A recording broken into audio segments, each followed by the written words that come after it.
Boa noite. Falar de chá, competência, habilidade, atitude, seria muito chato se eu falasse tudo aquilo que vocês podem achar no Google, né? A gente está numa época em que falar os conceitos não serve muita coisa, né? Eu acredito que é mais interessante quando a gente compartilha experiências e a gente pode aprender alguma coisa com a experiência do outro. Quando eu estava na faculdade, na minha graduação, isso já faz alguns anos, eu tinha algumas habilidades. E eu vou esclarecer um pouquinho, para quem não está familiarizado com os termos competência, habilidade, atitude. E eu era muito reconhecido por essas habilidades. E vejam se vocês se identificam com alguma coisa. Quando você é bom em alguma coisa, é natural que as pessoas reconheçam que você é bom em alguma coisa. E o mesmo acontece se você não é bom em alguma coisa.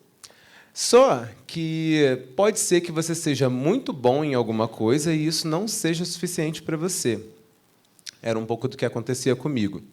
Eu tinha muita facilidade de desempenhar as atividades, eu sempre exerci muita liderança, eu sempre fui representante de turma, quando eu estava lá no ensino fundamental, no ensino médio, eu sempre tive facilidade de me relacionar, e eu sempre fui muito mediador. Eu era o tipo de pessoa que estava sempre mediando os conflitos, no meio de todo mundo, tentando resolver alguma coisa. Mas aconteceu que, na faculdade, eu acho que, por esse perfil de estar sempre fazendo muitas coisas e liderando, encabeçando, eu desenvolvi uma certa soberba. E aí eu achava que muitas coisas tinham que ser do meu jeito, que eu podia impor as minhas vontades em determinados momentos, que, afinal de contas, eu era muito bom no que eu fazia, então as pessoas queriam estar sempre junto comigo. E não é assim que a vida funciona, não é verdade? A gente precisa das pessoas, as pessoas precisam da gente, é importante que a gente esteja uns com os outros. E aí eu percebi que, mesmo sendo muito bom, tendo um CR alto, fazendo muitas coisas muito bem, eu comecei a não ter mais as pessoas tão perto de mim como eu sempre tive na minha vida. E não foi fácil reconhecer tudo isso. Aliás, eu não reconheci tudo isso sozinho. Por isso a importância de pessoas como eles, que ajudam a gente a ter mais autoconhecimento. Uma vez eu estava conversando com uma amiga, e era totalmente informal, e ela também é terapeuta. E, numa conversa, eu estava contando um pouco das minhas frustrações, estava falando para ela, poxa, tem tanta coisa que eu faço legal na faculdade, e eu percebo que algumas pessoas viram a cara para mim, as pessoas não me dão mais a mesma atenção. E, pior, as pessoas criticam. E eu sou leonino, como um bom leonino, receber muitas críticas é difícil, né? Você fala assim, nossa, estou fazendo tudo tão direito, por que as pessoas não estão valorizando aquilo que eu faço? Aliás, a busca por valorização é algo inerente ao ser humano, né? A gente faz algo, a gente quer ser valorizado por aquilo. E isso tem tudo a ver com gestão por competência. E aí, nessa conversa, ela falou para mim, você já parou para pensar que, embora você seja muito bom, você tenha muita habilidade em muitas coisas, você não se esforça nem um pouco para ser carismático, para ser agradável, para fazer com que as pessoas gostem de você. Não adianta você ter só um bom trabalho se as pessoas não gostam do seu trabalho. E aí, quando ela falou aquilo doeu muito, né? Porque eu não sei se eu estava preparado ou não para receber aquela informação, mas naquele momento em que eu recebi aquela informação, ela foi muito impactante para mim, porque eu estava acostumado a ouvir muitos elogios e eu estava ali tentando entender por que, naquele momento da minha vida, eu não estava ouvindo tantos elogios mais e por que as pessoas não estavam se relacionando comigo como sempre se relacionaram. E aí, naquele momento, eu percebi que eu precisava, sim, tomar uma atitude para recuperar aquilo que eu tanto gostava nas pessoas. Quando eu percebi que eu, de fato, não era uma pessoa carismática, que eu, de fato, não me esforçava para que as pessoas estivessem perto de mim, porque eu já me achava bom demais naquilo que eu estava fazendo, as coisas começaram a mudar. E aí eu comecei a me engajar mais, a tentar exercitar mais o carisma, que era uma coisa que eu não tinha naquela época. E aí as coisas começaram a se redesenhar comigo. O que isso tudo tem a ver, né? O que essa história tem a ver com conhecimento, com habilidade, com atitude? Eu trabalhei há um bom tempo da minha vida como gestor de RH e liderei equipes e precisei, muitas vezes, observar como as pessoas desempenhavam suas atividades, que tipo de atitudes elas colocavam naquilo que faziam, se elas tinham o conhecimento necessário para fazer aquilo que estavam fazendo e se tinham habilidade. E aí, se alguém aqui pretende, em algum momento, liderar pessoas, e isso não tem nada a ver com o curso que você faz na faculdade, isso tem a ver com a sua vida, porque você vai, naturalmente, liderar pessoas em algum momento, nem que seja a sua família. Você vai ter que, talvez, educar um filho, ou você vai ter que conviver com outras pessoas e vai precisar lidar com elas. Pode ser que você não exerça o papel hierárquico de líder, mas você vai precisar liderar algum relacionamento alguma vez, nem que seja o amoroso. E a comunicação não violenta ajuda muito nisso. Quando você estiver de frente para essas situações, você precisa não só reconhecer em você o que lhe falta dentro de competências e habilidades e atitudes, como também precisa reconhecer, na posição de líder, isso nos outros, porque é isso que vai transformar a sua relação com eles e é isso que vai colocar você numa posição de poder contribuir mais com o outro. Uma vez eu recebi no meu LinkedIn, de uma antiga liderada minha, uma recomendação. Quem não tem LinkedIn, por favor, faça, isso é extremamente importante. E aí ela falou sobre o meu trabalho como líder, e aí ela comentou assim, o Ed tem uma espécie de liderança coach, porque toda vez que ele me dava um feedback, ele me mostrava alguma coisa em que eu podia melhorar. E eu, particularmente, acredito muito que todos nós estamos nessa vida para poder contribuir com a vida de outras pessoas, para elas melhorarem, em algum aspecto. E isso parte dessa autoobservação nossa para observar os outros. E aí vamos por parte, né? Como é que eu sei que eu tenho habilidade, que eu tenho competência, que eu tenho atitude? O que é cada uma dessas coisas? É plenamente possível que você tenha competência e não tenha habilidade, e o inverso também. Você pode ter habilidade e não ter competência, porque as duas coisas, embora estejam relacionadas, elas não necessariamente vão vir grudadinhas uma com a outra. Habilidade é o saber fazer algo. Quando eu tenho habilidade, eu consigo fazer alguma coisa, e nem sempre eu tenho consciência disso. Na programação neurolinguística, que é uma das áreas que eu estudo, a gente chama isso de competência inconsciente. É quando você sabe fazer algo, mas você nem sabe que sabe fazer aquilo. Talvez tenha alguma coisa na sua vida que você faça com muita facilidade, e alguém já tenha te perguntado alguma vez assim, como é que você faz isso? Aí você falou, não sei, eu faço, né? É muito comum no trabalho. Quer ver, você pegar um exemplo, olhei ali para uma amiga, vou usar esse exemplo agora. Você está na enfermagem, né? Você é uma enfermeira com muita experiência. E aí você está lá colocando um medicamento. E aquilo já é uma competência inconsciente. Você faz aquilo e nem sabe o que faz mais. E pode ser que um recém-formado técnico de enfermagem te pergunte, como você faz isso? E, naquele momento, ela tem a dificuldade de explicar o como faz.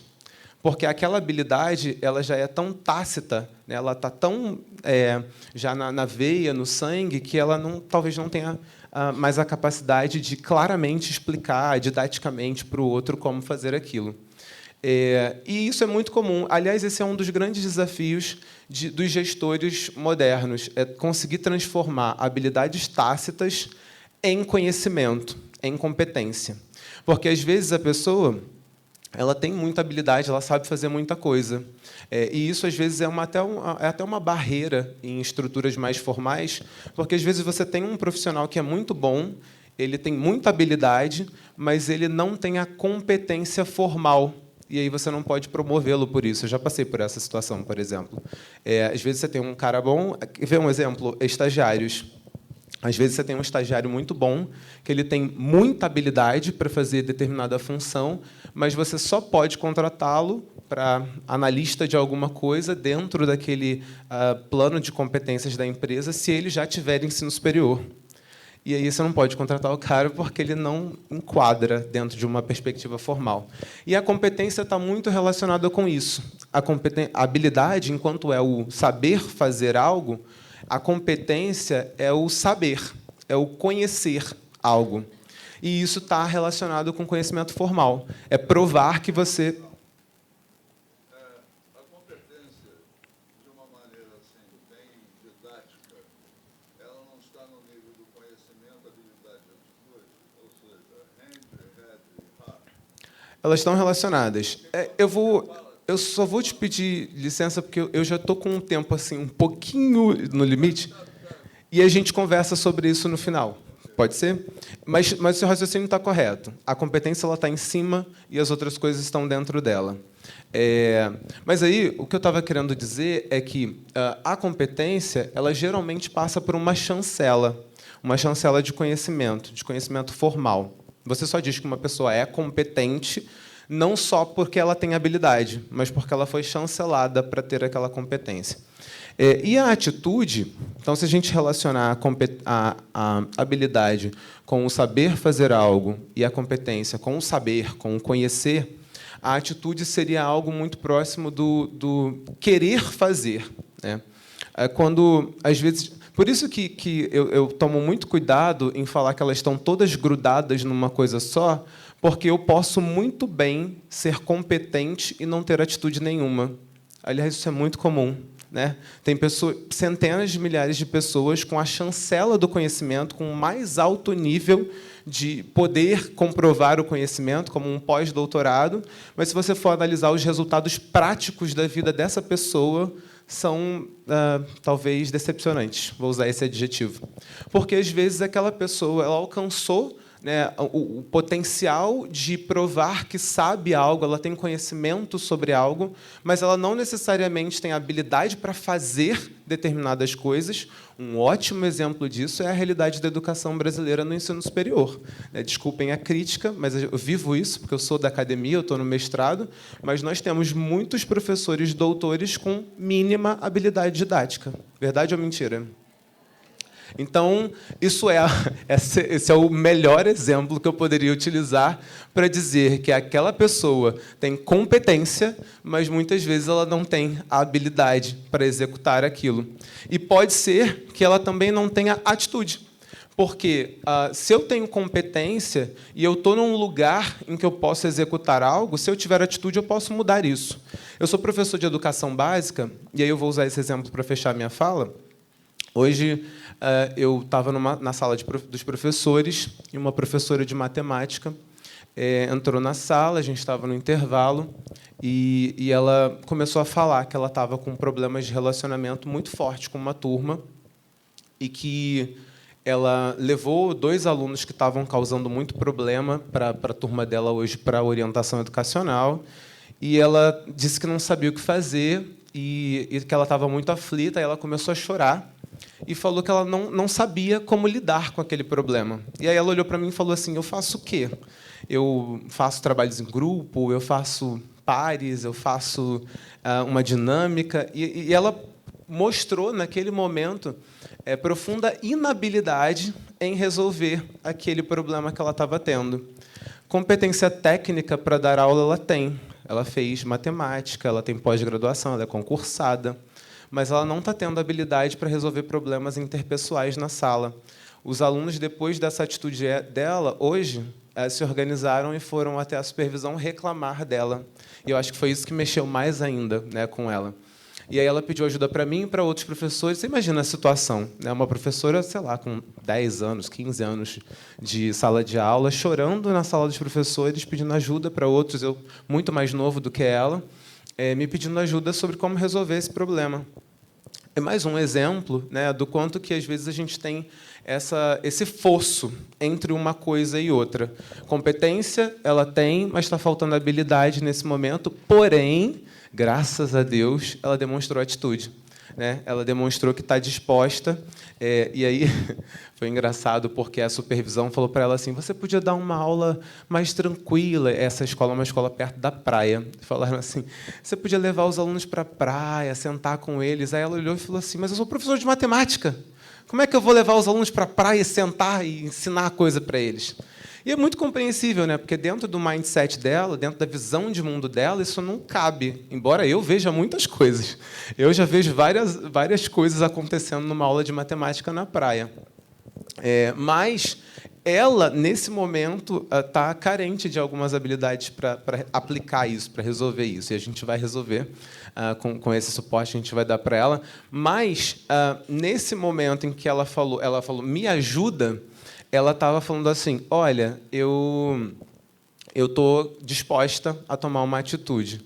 E essa atitude pode mudar tudo, pode levar ela a novas habilidades, e isso não vai fazer nenhuma alteração com a competência que ela já tem. Ela vai desenvolver novas habilidades para aplicar a competência que ela já tem. Espero que essa fala tenha contribuído um pouquinho para vocês, e se a gente tiver mais perguntas, a gente bate um papo agora. Boa noite, muito obrigado.